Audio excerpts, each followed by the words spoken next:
अगर इसके बाद, इस जलसे के बाद हम में, आप में, लोगों में किसी किस्म का कोई बदलाव ना आए, क्या बात, तो फिर या तो हम में कमी है या फिर आप में कमी है। सच्चाई, वाह। या तो बोलने वाले में असर नहीं है या फिर सुनने वाले में वो ज़र्फ नहीं है। वाह।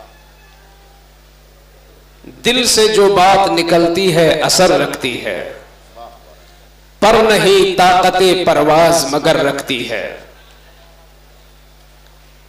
बहुत अच्छी अच्छी शायरी लोग कर रहे हैं और कर चुके हैं और करते रहेंगे, मगर क्या वजह है कि इमाम इश्को मोहब्बत आला हजरत अजीमुल बरकत इमाम अहमद रजा मुहद्दिस बरेलवी की नात सिर्फ खवास ही नहीं, समझे या ना समझे अवाम भी झूमती है। क्या कहने हैं, जिंदाबाद। कोई फर्क तो है जरूर।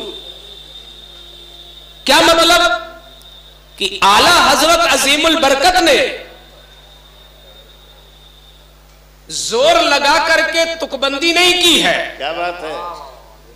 बतकल्लुफ बातों को काफिया में नहीं रखा है, बल्कि दिल पर जो गुजर रहा था आला हजरत ने वही कह दिया है। बात जो दिल पे गुजरती है। आप यूं कह सकते हो कि आप इससे अंदाजा लगाओ कि मेरे इमाम ने जो भी नात कही है। क्या बात। एक साहब आला हजरत के जमाने में बड़े शायर थे, महल्ले में आ गए आला हजरत की बारगाह में अपने अशार को चेक कराने कि आप तो इमामुल कलाम, आपका कलाम इमामुल कलाम होता है, जरा नजर डाल ले। तो जरा इस पर गौर करें कि आला हजरत ने क्या जवाब दिया और उससे उनका खुद का मजहब समझ में आता है। क्या बात।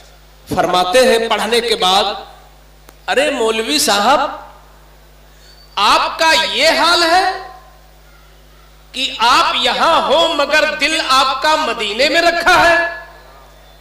आका की याद में पूरी पूरी रात आपको नींद नहीं आती, मुस्तरिब रहते हैं, भूख प्यास खत्म हो चुकी। ये बात है आपके अंदर। अगर वाकईतन ये है तो अहमद रजा की दस्तार तुम्हारे कदमों पर। सुभान अल्लाह। अगर वाकई ये चीज है तो अहमद रजा की पगड़ी तुम्हारे कदमों पर। क्या बात। और अगर ये कैफियत नहीं है तो झूठ वो भी उस बारगाह में जहां जिब्रील भी बिन इजाजत नहीं जा सकते। क्या कहें, वाह वाह। इसका मतलब ये है आला हजरत वही कह रहे हैं जो उनके दिल पर है। सुभान अल्लाह। गैर को टोकने का मतलब ये हुआ कि इमाम अहमद रजा ने अपनी नातों में अपने आका की बारगाह में जो कुछ कहा है वो वाकईतन अहमद रजा के दिल पर था। बहुत उम्दा, बहुत उम्दा। सुभान अल्लाह। आज ये जो सारी बहारें आप देख रहे हैं जी, ये जलसे हो, झंडे हो, हम लोगों की आमद हो, तकारीर हो, आरास हो, मज़ारात पर ये सारी भीड़ हो, ये जितनी भी आप बहारें देख रहे हैं, इंसाफ का ऐनक लगा के देखो, कलीदी रूल इमाम अहमद रजा का है। बेशक। और हक ये है कि हमारे बहुत सारे बुजुर्गों ने लिखा है, अहादीस से साबित है सारी चीजें, कुरान से साबित है, मगर माजी करीब में जब इन मामूलाते अहले सुन्नत को और रसूमाते अहले सुन्नत को शिर्क और बिदअत कहकर इनका खात्मा किया जा रहा था, इनको मिटाया जा रहा था और मुनज़्ज़म तौर पर सुन्नियत खतरे में थी, सुन्नियत को मिटाया जा रहा था, उस जमाने में कोई भी आके सामने बोले किसका कलम था जिसने हर चीज की लाज रखी थी, ये किसने बताया था, मज़ारों का तक़द्दुस किसने बचाया, नामूसे रिसालत की हिफाजत किसने किया, नामूसे उलूहियत की हिफाजत किसने किया, सादाते कराम की अमली और इल्मी ताज़ीम किसने बताया, वो मेरे इमाम सुभान अल्लाह सुभान अल्लाह। क्या कहने, यही वजह है, क्या कहने हजरत जिंदाबाद, यही वजह है वाह वाह, कि आज वफादार सादाते किराम, बहुत चाहे वो मारहरा शरीफ हो, चाहे वो बिलगिराम शरीफ हो, चाहे वो मसौली शरीफ हो, सुभान अल्लाह, ये सारे सादाते किराम जिस तरह मुंह भर के अपने आबा अजदाद का जिक्र करते हैं, वही इमाम अहमद रजा का भी जिक्र करते हैं। इन्हें पता है कि उस मुखलिस का कितना खुलूस हमारे साथ शामिल है। बहुत अच्छी बात, जिंदाबाद। क्या वो बात तारीख से मिटा दी जाए कि जब खातमुल अकाबिर सैयदना अबुल हुसैन नूरी मियां मारहरवी ने जी ये जुमला कहा था कि मेरे खानदान के चश्मो चराग इमाम अहमद रजा है। अल्लाह अल्लाह अल्लाह अल्लाह अल्लाह। कोई भी आला घराना हो, कोई भी आला सादाते कराम हो, कोई भी सजरा हो, हर खानदान में अपने ही औलाद को चश्मो चराग बनाया जाता है और उन्हीं को सज्जादगी दी जाती है, उन्हीं का नाम आगे बढ़ाया जाता है। मारहरा में कमी क्या थी? एक एक गुंबद के नीचे 7-7 कुतुब लेटे हुए हैं। ना इल्म की कमी है, ना अमल की कमी है, ना तकवा की कमी है, फिर भी आला हजरत की शख्सियत को किस कदर उजागर कर रहे हैं कि खानवादे बरकात के चश्मो चिराग अहमद रजा है। बहुत सुभान अल्लाह। इससे ये पता चलता है अल्लाह अल्लाह कि दिल से जो बात निकलती है असर रखती है। आज हम मुबल्लिगीन को भी वही चीज रखनी चाहिए जो हमारे दिल पे गुजरे। अगर इजाजत हो तो हमारे दिल पे जो गुजरती है हम रख लें। जरूर जरूर जरूर।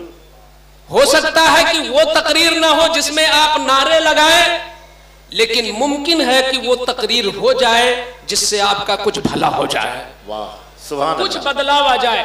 और 5 लोगों ने भी अमल कर लिया तो हजरत का बुलाना भी वसूल है, मेरा आना भी कबूल है। सुभान अल्लाह सुभान अल्लाह। इतना मजमा है, कोई बता सकता है कि 1,24,000 कमोबेश पैगंबर जमीन पर तशरीफ लाए लोगों की हिदायत के लिए। उन तमाम पैगंबरों में अल्लाह ने किसी को अपना महबूबे अकबर बनाया है तो मुस्तफा को। बेशक सबसे बड़े महबूब, हर नबी महबूब है, हर पैगंबर महबूब है, मगर महबूबे आजम मुस्तफा हैं। सुभान अल्लाह। और उन्हीं की निस्बत से अगर वो अल्लाह चाहता तो हमें कीड़ा बना देता, वो अल्लाह चाहता तो हमें दरिंदा और परिंदा बना देता, मगर उसका कितना बड़ा करम है कि अशरफुल मखलूकात बनाकर उस नबी की उम्मत में पैदा किया जिस नबी की उम्मत बनने के लिए नबियों ने तमन्ना की है। क्या बात, बहुत अच्छे। ये कितना बड़ा एहसान है, बड़ा एहसास, कितना बड़ा एहसान है अल्लाह का, हमें उसका उम्मती बनाया बिन दुआ मांगे। हम पैदा होने से पहले कौन दुआ मांग के आए थे कि हुजूर की उम्मत में हम पैदा हो, मगर अल्लाह ने हमें पैदा कर दिया। चाहता तो नाली का कीड़ा बना देता तुम्हें, क्या करते? वो तो कादिरो मुक्तदिर है, वो कादिरो कय्यूम है हर चीज पर। नाली का कीड़ा बनाता तो गंदी नालियों में तैरते, मगर मुस्तफा का उम्मती बनाया जो आज जन्नत की क्यारी में बैठे हुआ। सुभान अल्लाह। ये जन्नत की क्यारी है, हमें कद्र नहीं, हमें कद्र नहीं, हम इसकी कद्र नहीं समझते।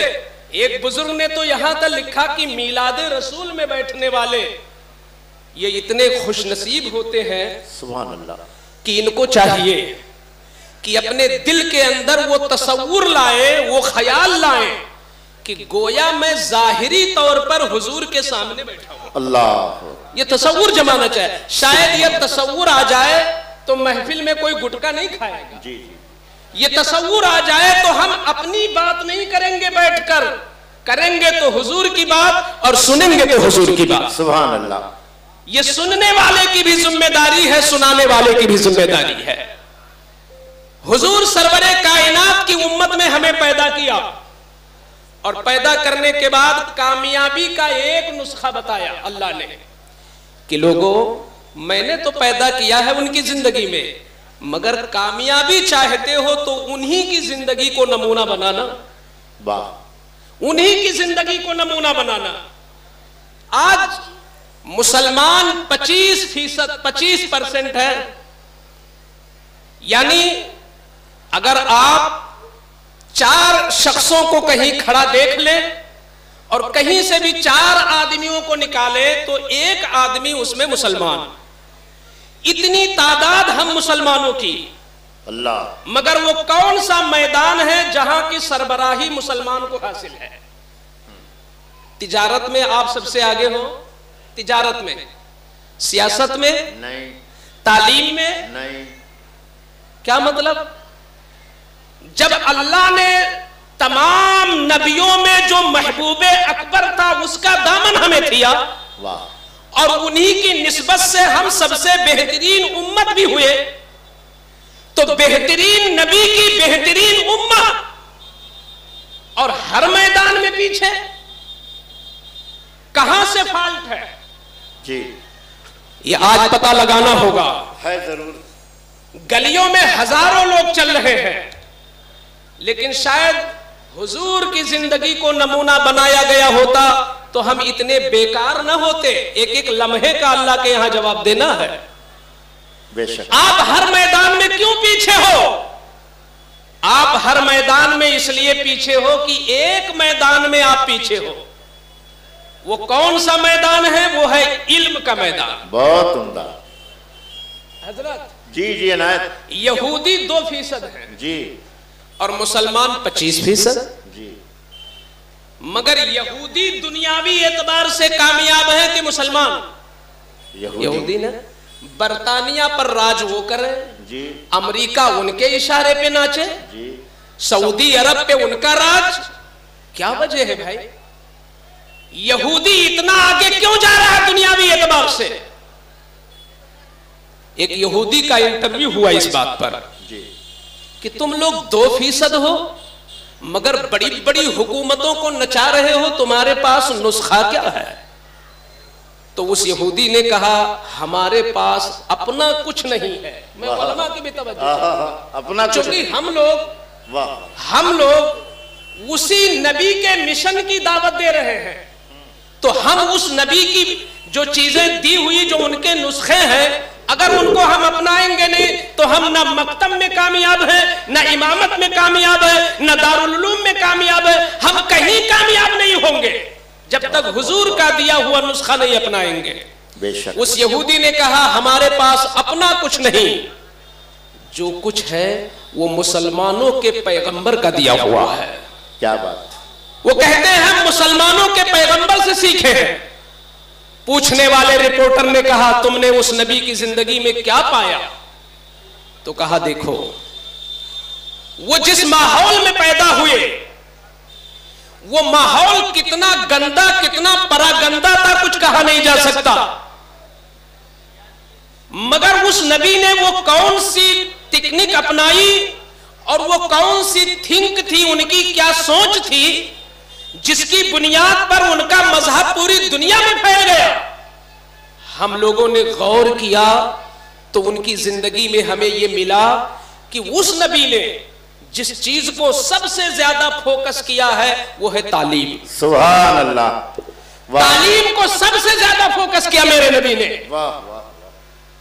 तालीम पर इतना जोर दिया कि आज मारहरा शरीफ के बुजुर्गों का जो ये नारा है कि आधी रोटी खाओ बच्चों को पढ़ाओ, ये नारा वहीं से मिलता है।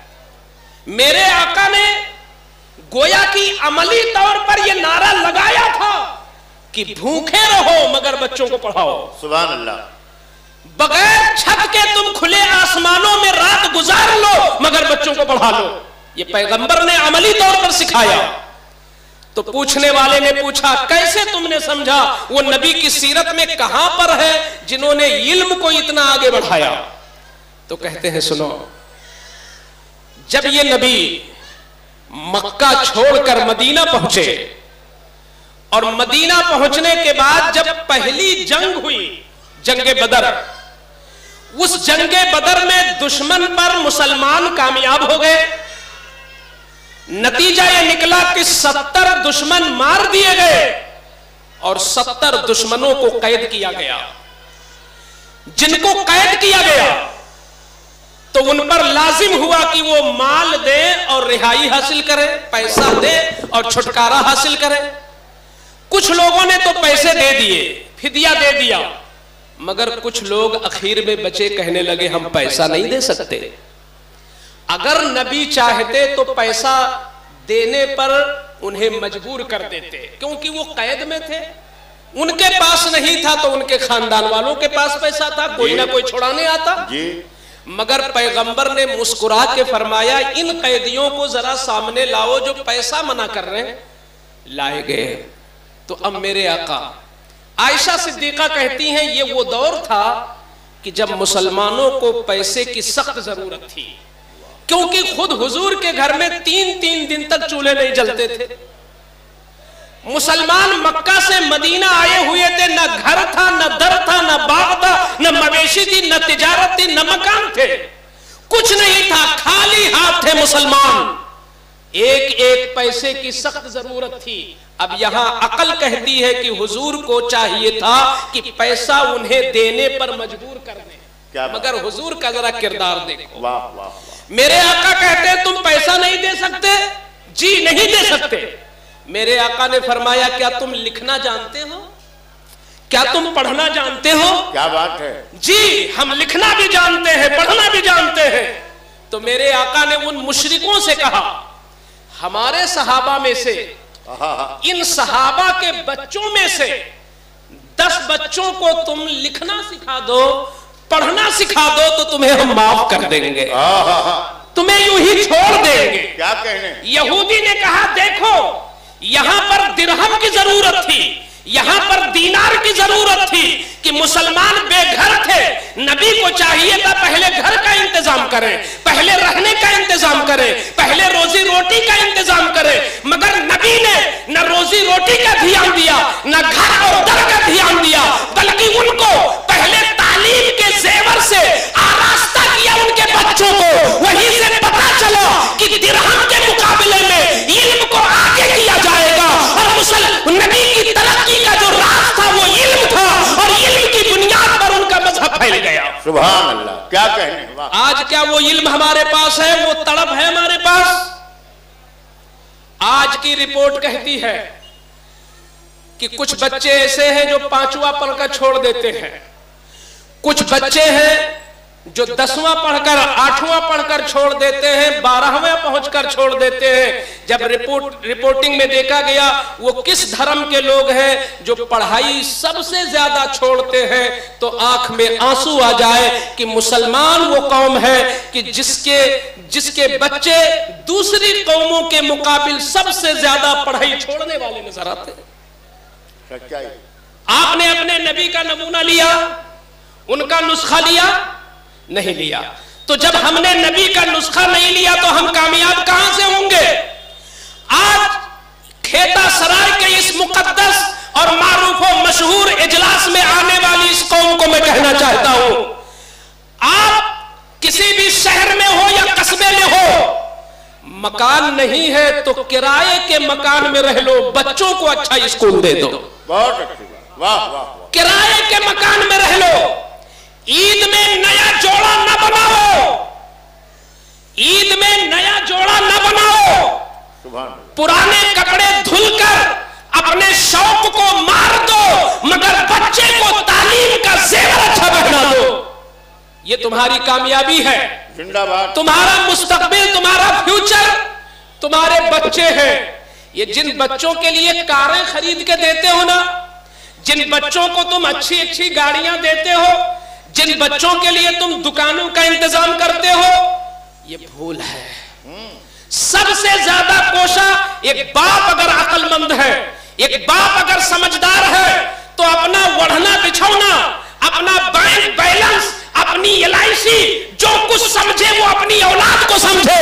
तुम्हारी औलाद अगर इल्म के जेवर से आरास्ता है तो अल्लाह की कसम तुम एक बंदा दुनिया को दे के जाओगे, वो 50 को पालने वाला होगा और अपनी नस्ल को आगे बढ़ाने वाला बच्चा होगा। क्या कहने? जिंदाबाद। वाह वाह।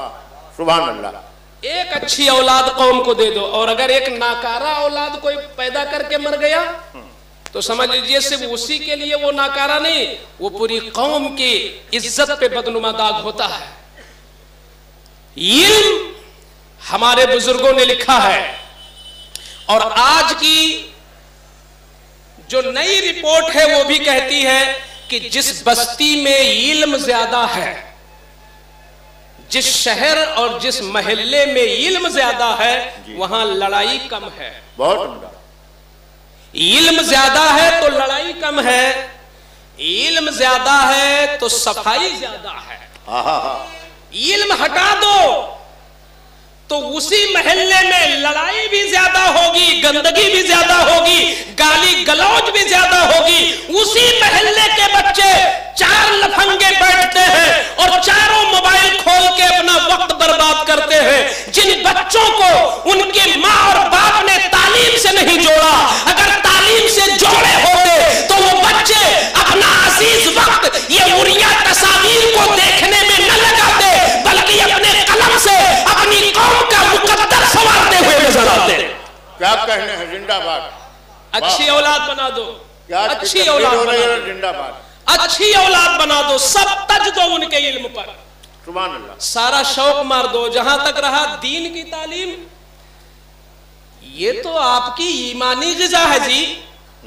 बच्चा चाहे डॉक्टर बने, चाहे इंजीनियर बने, चाहे तुम किसी भी अच्छे से अच्छे स्कूल में पढ़ाओ, नहीं मदरसा भेज सकते हो तो घरेलू ट्यूशन, और वो भी इतना मजबूत ट्यूशन। मैं उस ट्यूशन का हजरत कायल नहीं हूं जी, जो 300 और 500 वाले फॉर्मेलिटी वाले ट्यूशन चलते हैं। मैं ऐसे ट्यूशन को रद्द करता हूं। ये हमारे मजहब की तौहीन है और ये हमारे इस्लाम की तौहीन है, ये कुरान की तौहीन है। आप जरा बताओ कि आप ही का बच्चा, 2 बच्चे आपके, एक बच्चे को आपने अगर इंग्लिश मीडियम स्कूल में छोड़ दिया, साहब उसके पीछे खर्चे आप देखिए। सुबह आप उठे, आप अलग लग जाइए, माँ अलग लग जाएगी, वो ड्रेस प्रेस करेगी, वो लंच तैयार करेगी, आप गाड़ी में पेट्रोल डलवाइए, तैयारी कीजिए, उसको वक्त पर छोड़ने जाइए, वक्त पर लेने जाइए। इतनी सारी ढेर सारी किताब, मन मुंह मांगी कीमत, जो किताब वाले कहे वो आपको देना है, जो फीस है वो लगाना है, जब आपको तलब किया जाए तो आपको पहुंचना है। और साथ ही साथ स्कूल वाले ये कहते हैं कि अगर तुमको अपनी औलाद को सही पढ़ाना है तो अच्छा ट्यूटर रखो। यानी वो सिर्फ और सिर्फ, अब तो मोबाइल का दौर हो गया, यूं ही होमवर्क का मोबाइल पे आ जाता है। तुम समझो, तुम्हारा मामला समझे, तुम अच्छा ट्यूटर रखो, ट्यूशन पढ़ाने वाला। अब जाहिर सी बात है कि 5000 और 6000 रुपया फीस स्कूल की है, तो 3000 रुपया फीस वो टीचर मांग रहा है, ट्यूटर मांग रहा है। आपने मुंह मांगी दाम की मैथ आप पढ़ा सकते हो जी, पढ़ा लूंगा। आपकी इंग्लिश अच्छी है, हाँ इंग्लिश अच्छी है, ठीक है, हम 3 क्या हम 3.5 दे देंगे, आप 1 घंटा अच्छे से पढ़ाइए। कि आपने दूसरा जो बच्चा है उसके मुकद्दर में क्या था? उसके मुकद्दर में था हाफिज बनना। आपने उसको हजरत सैयद ताहिर मियां साहब के मदरसे में हिफ्ज में डाल दिया कुरान पढ़ने के लिए। अब अगर उस बच्चे के लिए पूरे साल में अगर 5000 फीस मांग ली जाए तो फिर पेशानी पे शिकन है। अब पेशानी पे शिकन है और सारी गरीबी अब यही नजर आ गई कि हम लोग तो गरीब आदमी है साहब, ये 5000 रुपया यहां लेते हैं, बताओ कोई और मदरसा तो नहीं है, वहां लिया जाता है तो तीसरा कोई और मदरसा तो नहीं है। यानी एक बच्चे को मालदार आपने बनाया और एक बच्चे को बिल्कुल खैराती बना डाला। आपका दो आपकी औलाद दोनों है ना, आपकी औलाद दोनों है। ये कौन सी कदर किया मुसलमान ने? अपने एक बच्चे के पीछे 9-10 हजार रुपया मंथली खर्च कर रहा, एक बच्चे के पीछे सालाना 5000 खर्च करने को तैयार नहीं। फर्क क्या है? एक पढ़ता है अंग्रेज की जबान, एक पढ़ता है अल्लाह का कलाम। अल्लाह अल्लाह, यही तो है फर्क जी।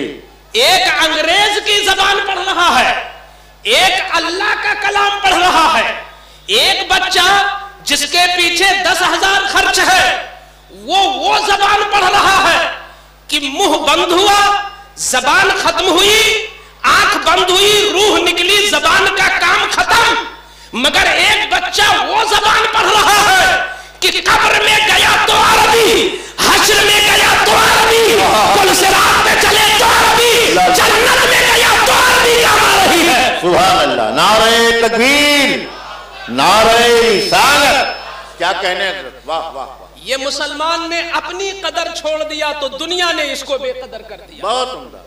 भाई यहां कौन सी हुकूमत आपको मना करती है कि मौलवी साहब को 3,000 न दो? बताओ किस पार्टी ने पाबंदी लगाया? हर चीज में तो अब हम हुकूमत को ठहरा देते हैं दोषी। यहां पर हुकूमत ने मना किया था कि अगर तुम मैथ और इंग्लिश पढ़ाने के लिए तुमने अच्छा ट्यूटर ढूंढा तो कुरान पढ़ाने के लिए चलतू फिरतू मौलवी को क्यों रखा? कुरान पढ़ाने के लिए तुम अच्छा कारी ढूंढते, अगर अंग्रेजी के लिए तुम 3,000 खर्च करते हो तो कुरान सही करने के लिए 5,000 खर्च करते, तब समझ में आता मुसलमान अपने मजहब की कदर कर रहा। बहुत अच्छी बात, बहुत अच्छी बात, जिंदाबाद। क्या दुखती कमी है, दुखती रख में उंगली रखी आपने, ये कमी है। यहां कहोगे कि बीजेपी हुकूमत है, यहां कौन सी दिक्कत है भाई? ट्यूशन अच्छा क्यों नहीं कराते अपने बच्चों को? आप अपने बच्चे को सही कुरान क्यों नहीं पढ़ाते? पाबंदी कहां से आई? कहीं से नहीं आई। ये आपकी भूल है, ये आपके नफ्स की गफलत है। बहुत अच्छी बात, वाह। बहैसियत मुसलमान कुरान सही होना फर्ज़े ऐन, यानी ये वो बात मैं कह रहा हूं कि फर्ज़े किफाया नहीं है कि घर में मुफ्ती साहब पैदा हो गए तो पूरी फैमिली को सर पे ले जाके जन्नत पहुंचाएंगे। कुरान वो किताब है कि चंद सूरतें सेहत के साथ, तलफ्फुज के साथ हर बालिग मुसलमान पर ऐसे ही फर्ज है जैसे नमाज फर्ज है, ऐसे कुरान सही पढ़ना फर्ज था। तो इस पर हम क्यों नहीं जागे जी? वाह वाह। अब अल्लाह का फैसला देखो। वाह वाह। जब तुम अपने अंग्रेजी पढ़ने वाले, मैथ पढ़ने वाले, फिजिक्स पढ़ने वाले बच्चे को तुमने स्कूटर पर बिठाया, स्प्लेंडर पर बिठाया, अच्छी गाड़ी पर बिठाया, स्कूल ले गए। खेता सराय के दारुल्लूम में हजरत ताहिर मिल्लत की निगरानी में चलने वाले मदरसे में कुरान पढ़ने वाले को या मकतब पढ़ने वाले को भेज दिया, जाओ पैदल। तुम बाप उसके भी थे, तुम बाप इसके भी हो। एक को यूं ही रगेत दिया, एक को बिठा के पहुंचाया। अब अल्लाह का फैसला देखो। अंग्रेजी पढ़ने वाला तो स्कूटर पे गया, अंग्रेजी पढ़ने वाला स्कूटी पे गया, अंग्रेजी पढ़ने वाला कार पे गया, मगर जब कुरान पढ़ने वाला पैदल चला तो रब ने फरमाया, जिब्रील मेरी इज्जत की कसम, मेरे जलालो अजमत की कसम, मेरे महबूब पर उतरी हुई महबूब किताब लेके पैदल जा रहा है, तुम उतर के जाओ, इसके कदमों के नीचे अपना पर बिछा दो। ये रसूलुल्लाह का दीन पढ़ने जा रहा है, ये जमीन पर नहीं फरिश्तों के पर पे चलेगा। नारे तकबीर, नारे रिसालत, जश्न ईदे मीलादुन नबी। बहुत अच्छे, सुभान अल्लाह। आप अभी अगर हुकूमत का कोई आदमी यहां से गुजर जाए, बड़ा हाकिम, और 10-15 लग्जरी गाड़ियां गुजरे, तो यही मुसलमान, चाहे वो बूढ़ा हो, बेड पे पड़ा हो, तो इधर उधर करे, कौन साहब जा रहे हैं, जबकि उनके गुजरने से ना जिंदों का कोई भला हुआ, ना कब्र में लेटे हुए मुर्दों का कोई भला हुआ। क्या बात है, क्या बात है। लेकिन बड़ा से बड़ा सैयद आ जाए, बड़ा से बड़ा आलिम रब्बानी आ जाए, आदमी बगल में खड़ा है, कोई मतलब नहीं। इतने सारे उलमा आए, हुजूर की सुन्नतें रखा के आए, जबकि हुजूर की ये सही हदीस है कि जिसने आलिम दीन को देखा गोया उसने मुझे देखा। अल्लाह, जिसने आलिमे दीन से मुसाफा कर लिया, हुजूर फरमाते हैं गोया मुझसे मुसाफा कर लिया। अब क्या बात है जी, आपकी निगाह में खुद आपके मजहब की कदर नहीं है, तभी तो नेताजी का खून सिर्फ आ जाए तो आप गर्व के साथ बयान करते हो फला नेताजी का फोन आया था, उन्होंने पर्सनल मुझे बुलाया है और अपने घर अपने दरबार में याद किया है, आज उनके साथ में चाय पीऊंगा। और अगर कहीं चाय नसीब हो जाए तो आप सेल्फी ले लोगे, आप अपना फोटो बना लोगे और उसे डालोगे, शेयर करोगे, फख्र करोगे कि फला नेता के पास मुझे बैठना नसीब हुआ। कहां गई सोच मुसलमान की कि आलिम से मुसाफा करना रसूलुल्लाह से मुसाफा था, आलिम को देखना रसूलुल्लाह को देखना था। यहां कोई कदर नहीं और जहां निजासत ही निजासत है वहां बैठने में फख्र महसूस कर रहा। अल्लाह अल्लाह। हम किसी हुकूमत को बुरा नहीं ठहराते, हम अपने अमल को बुरा ठहराते। सही बात। जिस दिन मुसलमान अपनी कदर खुद समझ लेगा वो बाकदर हो जाएगा। हम एक दूसरे को कदर करें। आज बताओ हमारे यहाँ क्या किसी जात से मोहब्बत है? मोहब्बत है तो या तो मनसब से, या तो रुपये से, या तो सोर्स से, या तो कुर्सी से। बहैसियत इंसान किसी जात से हम मोहब्बत नहीं करते। बहुत सही। क्या तुम जानते हो कि रसूलुल्लाह के इन फरमान में कोई कमी है? क्यों आपके अंदर ये ललक पैदा नहीं होती? ये हमारे चलने वाले हजारों जवान, इनके अंदर ये शौक क्यों नहीं पैदा होता कि हम यहां जुस्तजू करें और हुजूर ताहिर मियां से पूछने की कोशिश करें कि कौन आलिम आए हैं?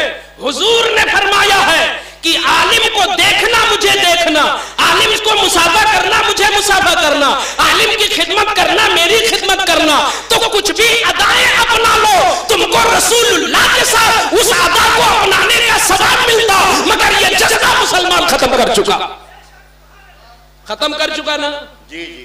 अब आओ देखो, ये जो उलमा आए हैं अल्लाह की कसम सुनाएंगे अलग, आपको सुनाया फायदा आपका हुआ, लेकिन यहां जो कब्रिस्तान है, अगर अल्लाह आपको वो कान दे दे जिस कान से मुर्दों की आवाज सुनाई देती है, अगर वो कान आपको मिल जाए तो मैं इस मिंबरे रसूल पे कसम खा के कहता हूं, कितने ऐसे मुर्दे होंगे जो आज अपनी कब्रों में खुशियां मना रहे होंगे, इन उलमा की गुजर से उनके अजाब में कमी आ गई होगी।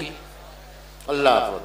ये हमारी अपनी, इन उलमा की अपनी कुछ नहीं, ये इल्म की वो कदर है अल्लाह के नजदीक, इल्म की वो शान है अल्लाह के नजदीक। तो उस यहूदी ने कहा इनके पैगंबर ने इल्म को बहुत आगे बढ़ाया। फिर रिपोर्टर ने पूछा कोई और मिसाल दो कि मुसलमानों के पैगंबर ने इल्म को कहां कहां बढ़ाया। तो कहा देखो यार बिल्कुल साफ साफ चीज है कि जिस जमाने में इनके नबी आए, शराब, कत्ल, खूरेजी, लड़कियों को गाड़ना, जिनाकारी, वो भी अपनी सगी माँ के साथ, सगी बेटी के साथ, इतना बुरा माहौल था। मगर जब उस बिगड़ी कौम को सुधारने के लिए अल्लाह ने किताब दिया कुरान, तो चाहिए ये था कि अरब के अंदर जो कमी सबसे बड़ी थी उसी कमी का जिक्र कुरान में शुरू में होना चाहिए। कौन सी कमी सबसे बड़ी थी? लड़कियों को जिंदा गाड़ देना। आज एक बंदर भी अपना बच्चा नहीं गाड़ेगा, एक दरिंदे को भी अपने बच्चे से प्यार होता है, मगर वो अरब का गंदा मुआशरा कि अपनी सगी बेटी को लोग फावड़े से जमीन खोद कर गाड़ देते थे। कितना गंदा! वो इंसान नुमा शैतान थे। हम उनको दरिंदा भी नहीं कहते हजरत, क्योंकि दरिंदे को भी अपने बच्चों से कहीं ना कहीं प्यार होता है, मगर वो कितने सिर्फ वो नुमाइश में देखने में इंसान का चेहरा था, हकीकत में वो शैतान थे। मगर उनकी इस्लाह के लिए जब किताब आई तो उस किताब में ये नहीं कहा गया जिना ना करो, चोरी ना करो, शराब ना पियो, लड़कियों को ना गाड़ो, कत्ल ना करो, ये सब नहीं कहा गया। शुरुआत कहां से हुई? शुरुआत कहां से हुई? इकरा। इकरा। अल्लाह। यानी पैगंबर ने कहा ऐ जानियों, ऐ शराबियों, ऐ कबाबियों, ऐ कातिलों, ऐ खूरेजी करने वालों, ऐ माओ से जिना करने वालों, ऐ सूद खाने वालों, ऐ रिश्वत खाने वालों, कुछ ना करो, पहले तुम पढ़ना शुरू कर दो। जब इल्म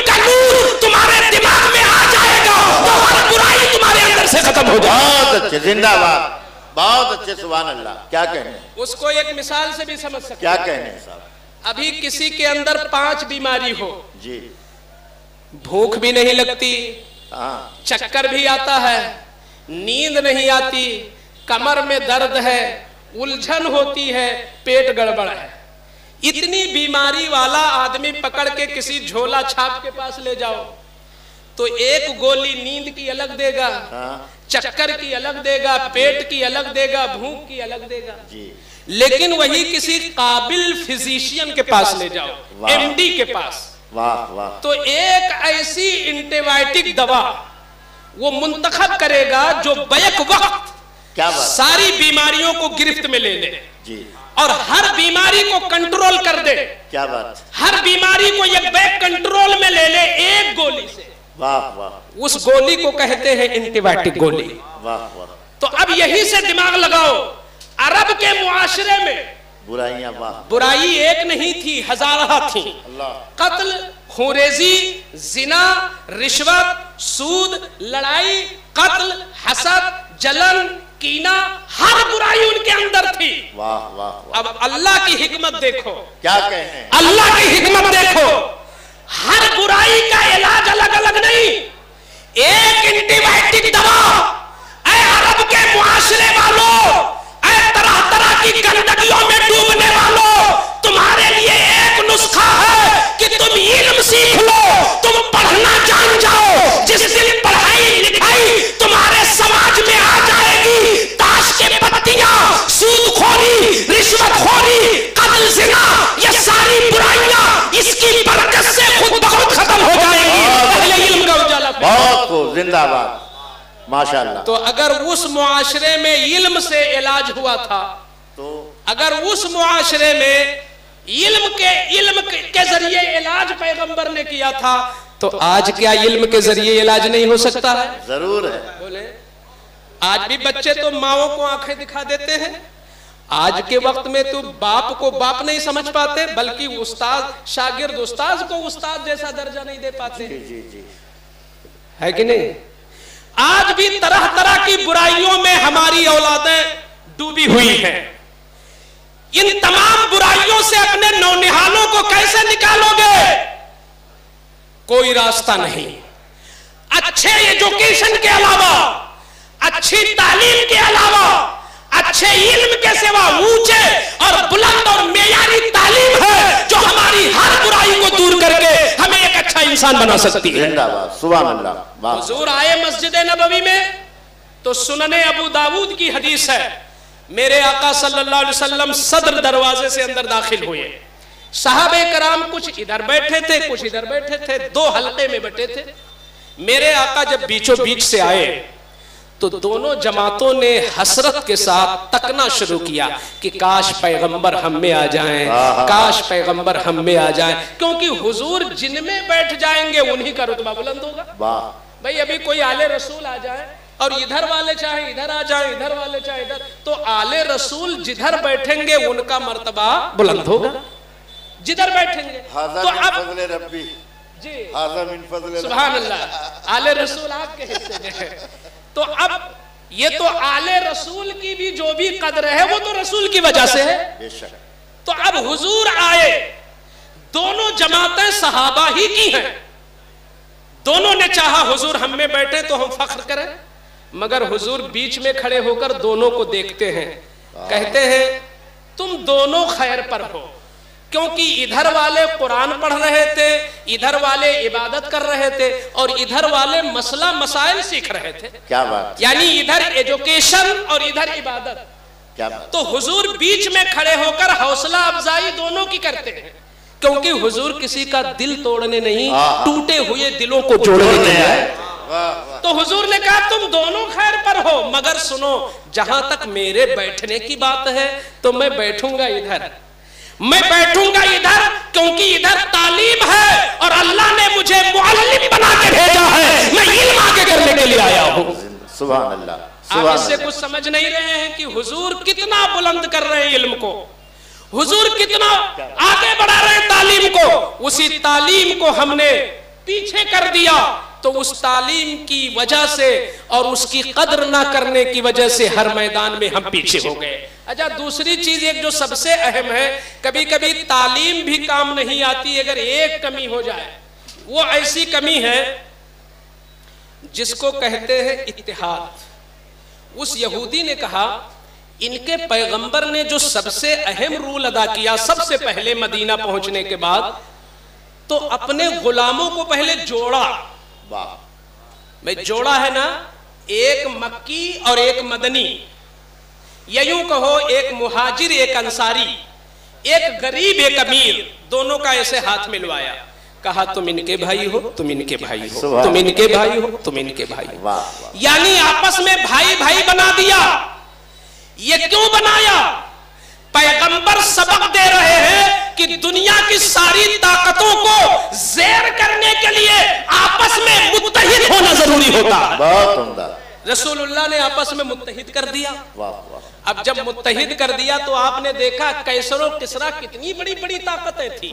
रूम, ईरान, फारस, मिस्र, ये सब बड़े बड़े वो इलाके थे, वो सल्तनतें थी, वो ममालिक थी जिनकी तूती बोलती थी, जिनकी शहंशाहियत के डंके बजते थे।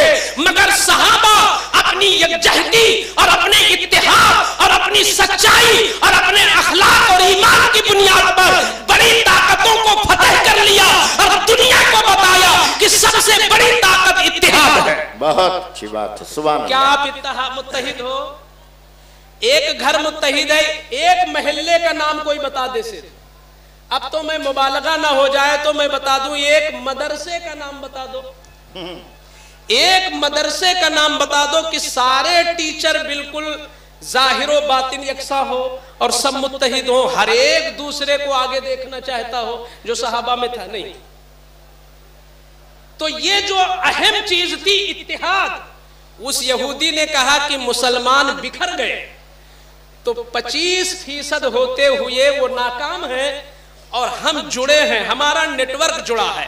अगर 2 यहूदी हिंदुस्तान में हैं और 4 यहूदी फिलिस्तीन में हैं तो वहां से इनका नेटवर्क जुड़ा हुआ है। वो अपने किसी यहूदी को गरीब नहीं होने देते, बल्कि वो कहीं भी बसे उनकी मदद पहुंचती है। और वो कहते हैं यहूदियत को बदनाम नहीं करना है, मंगता मत बनना, फकीर मत बनना, किसी के सामने हाथ मत फैलाना, बल्कि इतनी मेहनत करो कि एजुकेशन में आगे होकर बड़ी बड़ी ताकतों को नीचे कर दो। ये उनकी प्लानिंग है। मगर मुसलमान आज इतना मुंतशिर हो गया कि चचा गरीब है, भतीजा मालदार है, मामू गरीब है, भांजा मालदार है, एक भाई गरीब है, एक भाई मालदार है, जिसकी बुनियाद पर नमाज पढ़ के निकलो तो मंगतों की भीड़ है। ट्रेन में जाओ तो मुसलमान मांगता नजर आता है, किसी दरगाह में जाओ तो मुसलमान मांगता नजर आता है। वजह क्या हुई? अमीरों ने अपने गरीब भाइयों को जोड़ के नहीं रखा। हम मुख्तलिफ हो गए तो हम पीछे हो गए। बहुत अच्छी बात है, सच्चाई। हुजूर का 1500 साला जश्न विलादत है। मैं आपसे भीख मांगता हूं, किस चीज की? कि 1500 साला जश्न विलादत की लाज रख लो। 1500 साला, अरे 15 की निस्बत से कुछ आज वादा कर लो ताहिर मियां साहब की मौजूदगी में। 15 की निस्बत से कौन सा काम आप करोगे इस साल? इस साल पूरी दुनिया में एक धमक है आका के जश्न की कि 1500 साला जश्न है। क्या बात? तो जो अच्छे शायर हैं वो 15 कलाम आका की बारगाह में पेश कर रहे हैं। जो अच्छे राइटर हैं वो 15 मकाले हुजूर की अजमत पर लिख डाले। जो अच्छे मुसन्निफ हैं वो 15 रिसाले या किताबें लिख डाले आका के नाम की निस्बत से। और आप क्या कर सकते हो? ये अइम्मे कराम उलमा क्या कर सकते हैं मिलके? एक काम तो ये कर लो कि अपने गांव अपनी बस्ती में सर्वे करो, कम से कम 15 बिखरे हुए लोगों को हुजूर की निस्बत से उन्हें जोड़ दो। सुभान अल्लाह, सुभान अल्लाह। बोल चाल करा दो। 2 मुसलमानों में बोल चाल कराना ये उम्रे के बराबर सवाब होता। क्या कहने? कोई जरूरी नहीं कि किसी को बगदाद भेज दो तब सवाब मिलता है। ये नहीं कि अजमेरो बरेली का टिकट दे दो तो सवाब मिलता है, उम्रा करा दो तो सवाब मिलता। मुसलमानों में तो सुलह करा दो, रसूलुल्लाह तुमसे राजी हो जाएंगे। हो सकता है ना? जरूर। तो ये हम कुछ तरीके बता रहे हैं, बकिया हमारे उलमा खुद उस पर गौर करके निकाल लेंगे। एक तो 15 लोगों में सुलह करा दो, ये भी एक तरीका है। और अगर ना हो सके तो अपने 15 भाइयों को तलाशो जिनके चेहरों पर हुजूर की सुन्नत ना हो। कोशिश करके मिलकर समझा के बुझा के लालच दे के फजीलत बचा के उनके चेहरों पर रसूलुल्लाह की सुन्नतें रखा दो। आका भी खुश हो जाएंगे, मौला रब तबारक व तआला भी खुश हो जाएगा। तो सुभान अल्लाह, सुभान अल्लाह। 15 लोगों के चेहरों पे दाढ़ी रखाई जा सकती है ना? अच्छा, आप बहुत गरीब हो, चलो कुछ नहीं करना, किसी से ना बोलना, अपने अंदर ही मैं बता दे रहा हूं, अपने 15 गुनाहों को ढूंढो कि आपके अंदर बड़े बड़े कौन 15 गुनाह हैं। उन 15 गुनाहों से सच्ची तौबा कर लो और वो तौबा बारगाहे मुस्तफा में पेश कर दो। या रसूल अल्लाह, आपका 1500 साला जश्न विलादत है, हमने 15 गुनाहों से तौबा की है, आका यही तौबा कबूल फरमा ले। सुभान अल्लाह। तो कुछ फर्क आएगा ना समाज में? जरूर समाज में आएगा, बेशक। आज हमारे यहाँ नमाजी बनाने का तो कोई हम पिलाने की नहीं रही। नमाजी कौन बनाए? जिस पर नमाज फर्ज नहीं है, या तो जो तहरीकें हैं जिन्होंने ये बेड़ा उठा रखा है कि हम लोग नमाज की तबलीग करते। उलमा ने नमाज के लिए कहना क्यों शुरू नहीं किया? हम अपने ड्राइवर से नमाज के लिए क्यों नहीं कहते भाई? हम अपने मजदूर, अपने मुलाजिम, अपने नौकर से नमाज के लिए क्यों नहीं कहते? हम अपने मुरीदों से नमाज के लिए क्यों नहीं कहते? हम जिनसे चंदा लेते हैं उनको नमाज के लिए दावत क्यों नहीं देते? हर आलिम ये अहद कर ले कि हुजूर का 1500 साला जश्न विलादत है, हम 15 पक्के नमाजी बना देंगे पूरे साल के अंदर, तो रसूलुल्लाह भी खुश हो जाएंगे, अल्लाह भी खुश हो जाएगा। सुभान अल्लाह। आप 15 नमाजी, इसी से तो इनकलाब आएगा। बेशक। समाज में बदलाव कहां से आएगा? बदलाव उससे नहीं आएगा कि अभी हम बहुत अच्छी नात पढ़ें, आप नारा लगाओ पैसा दो, तकरीर करें नारा लगाओ पैसा दो। इससे बदलाव कुछ नहीं, तो तफरीह जैसा बना लिया मुसलमान ने। ये तो हमने ऐश का तरीका सीख लिया। हमें याद आता है 35 साल पहले पीछे जाओ, सरकार मुफ्ती आज़म हिंद का दौर देखो, हजरत ऐसे जलसों में होते, आज के जलसों में जी तो शिरकत न करते, चले जाते। मजाल नहीं थी कि सरकार मुफ्ती आज़म हिंद की मौजूदगी में कोई भी ओल फोला के बक जाए जी। जो चाहे खड़ा हो जाए, जिस अंदाज में चाहे पढ़ दे और जो चाहे जुमला बोल दे। मैं चलते चलते एक मिसाल दे के जाऊंगा। यहाँ हमारे उलमा जो अहले स्टेज हैं, जीनत बनते हैं मिंबरों के, उनके लिए सबक, हमारे लिए सबक, आपके लिए सबक। हजरत मुफ्ती आज़म हिंद के सामने हर एक की हिम्मत नहीं होती तकरीर की, और ना शायर की हिम्मत होती जी जी। बस वही राज इलाहाबादी, अजमल सुल्तानपुरी, इन हजरात के अलावा किसी ऐरे गैरे की हिम्मत नहीं होती थी। और तकरीर करने वाले अल्लामा कमरुज़्ज़मा आज़मी, हुजूर बहरुल उलूम मुफ्ती अब्दुल मन्नान अलैहि रहमा, ये वो लोग थे जो तकरीर करते थे हजरत के सामने। एक बार हुजूर बहरुल उलूम ने तकरीर में ये जुमला बोल दिया। देखिए, पकड़ देखिए कितनी बारीक नजर है।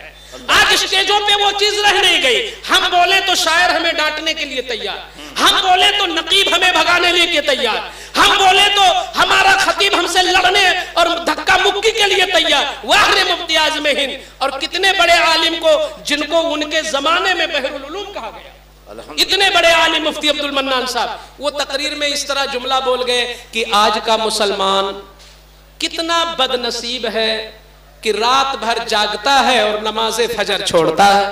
ये जुमला बोल गए तो हजरत मुफ्ती साहब क़िबला 3 बार कहते हैं, ला हौल वला कुव्वत, ला हौल वला कुव्वत, ला हौल वला कुव्वत। मौलाना साहब, आपने क्या कह दिया? जबान वापस लीजिए। आपने क्या कह दिया? मुसलमान बदनसीब? मुसलमान भी हो, बदनसीब भी हो, ये कहां हो सकता? हो नहीं सकता। आपने मुसलमान को बदनसीब कैसे कह दिया?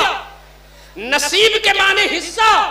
मुसलमान को हिस्सा मिला तौहीद से, मुसलमान को हिस्सा मिला रिसालत से, मुसलमान को हिस्सा मिला अंबिया औलिया की मोहब्बत से, मुसलमान को हिस्सा मिला नामूसे रिसालत से, तो जिसको इतना बेहतरीन हिस्सा मिला वो बदनसीब नहीं, वो खुश नसीब होता है। क्या कहने, वो तो खुश नसीब होता है।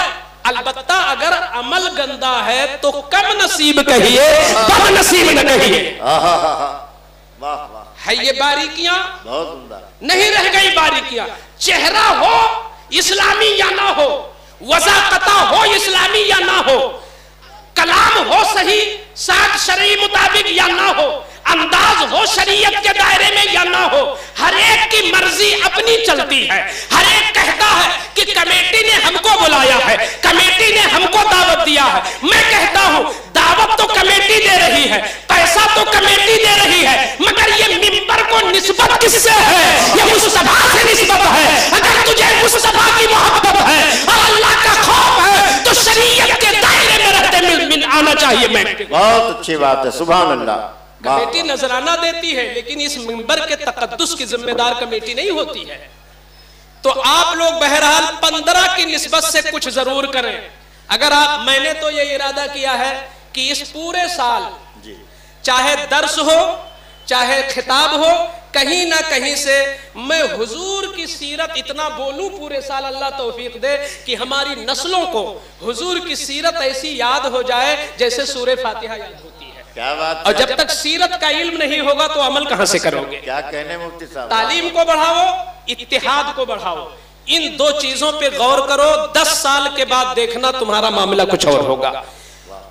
आपको अल्लाह का वास्ता, अगर तुम्हारी बोलचाल किसी से नहीं है नफ्स की बुनियाद पर, अगर अकीदे की बुनियाद पर है तो मैं नहीं कहता, लेकिन अगर नफ्सियाती झगड़ा है तो जिंदगी ये बहुत थोड़ी है, बहुत थोड़ी है। कब किसके लिए आ जाए कुछ ठिकाना नहीं। आप पहल करो यहां से जाने के बाद। आपको हुजूर की अजमत का वास्ता, हुजूर के 15वां साला जश्न विलादत का वास्ता, आपकी जितने मौजूदीन हैं किसी से मुसलमान से बोलचाल ना हो नफ्स की बुनियाद पर, तो मौला अली कहते हैं जो पहल करता है वही पहलवान होता है। तुम पहल करके सलाम कर लो, अल्लाह तुम्हें जन्नत अता फरमाएगा। बहुत अच्छे। जिंदा परवरदिगार आलम मुझको भी बोलने से ज्यादा खुद भी अमल की तौफीक अता फरमाए और हर मुसलमान को इल्म और इत्तिहाद पर मेहनत करने की तौफीक अता फरमाए।